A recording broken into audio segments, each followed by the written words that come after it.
You know, when you look at a country's budget, it's easy to just see a bunch of numbers. But hidden inside those figures, there's always a story. Today, we're going to unpack how India is tackling one of its biggest challenges, urban housing, by following the money. And what the official documents reveal is a fascinating two-part plan that might really surprise you. It's a story as old as time, right? People flock to cities. They're looking for better jobs, better schools, a better life. And that's a sign of a dynamic, growing economy. But all that growth puts incredible pressure on everything, especially housing. And what you get are critical shortages in services that are just stretched to the breaking point. It sounds completely backward, doesn't it? To solve a city's problem, you look to the countryside.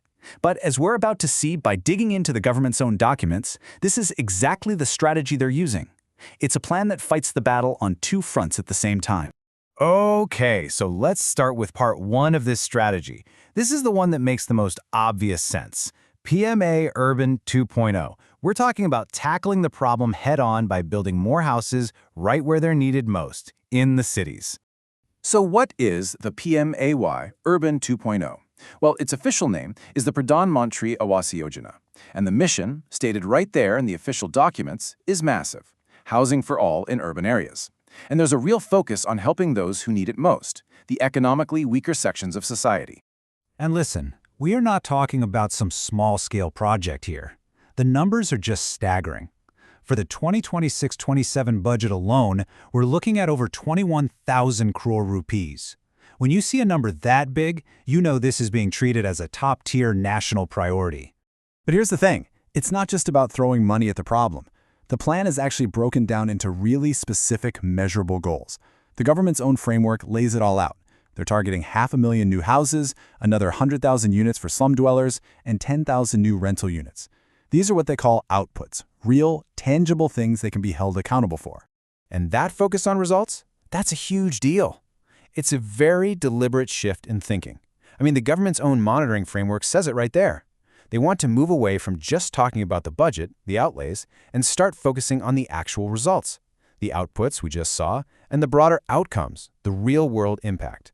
It's all about accountability. All right, so that's the city side of the plan. Now for part two, PMA Grameen, which is all about strengthening the villages. And believe me, this is where the plot really thickens.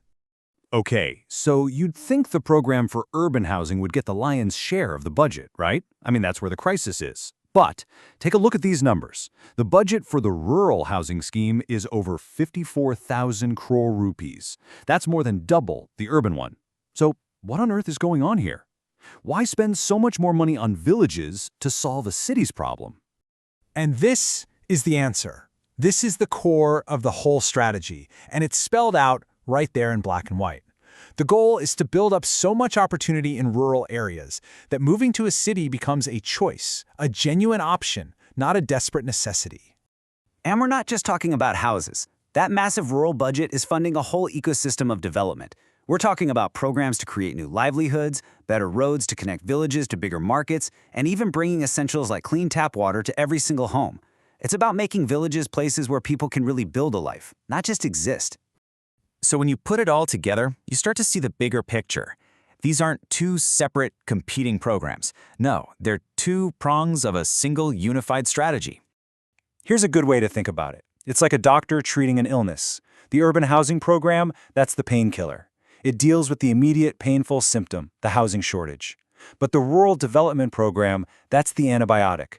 It goes after the root cause, the economic pressure that's making people leave their homes in the first place.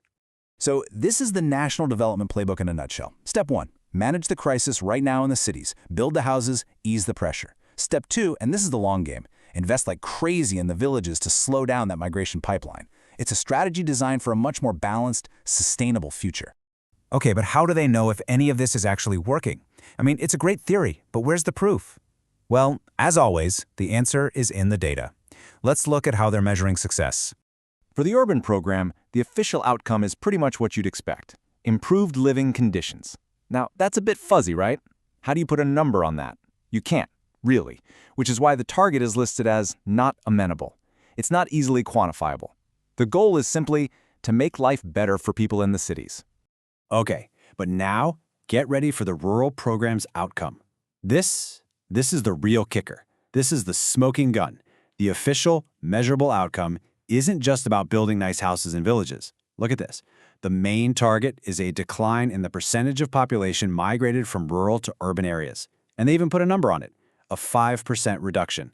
This one line connects everything. It proves, without a doubt, that the success of this massive rural investment is being measured by its impact on the cities. So when you step back, you realize what we're looking at isn't just a housing policy. Not at all. It's a massive national development strategy. It's a huge bet on creating balance. It's built on the idea that you can't have healthy cities without strong villages, and that India's future really depends on both thriving together. Honestly, this is one of the most ambitious social and economic balancing acts happening anywhere on the planet right now. The official documents lay out this incredibly clear, data-driven plan. But the real question, the one that only time will answer, is can this massive, two-pronged investment truly reshape the future for an entire nation on the move?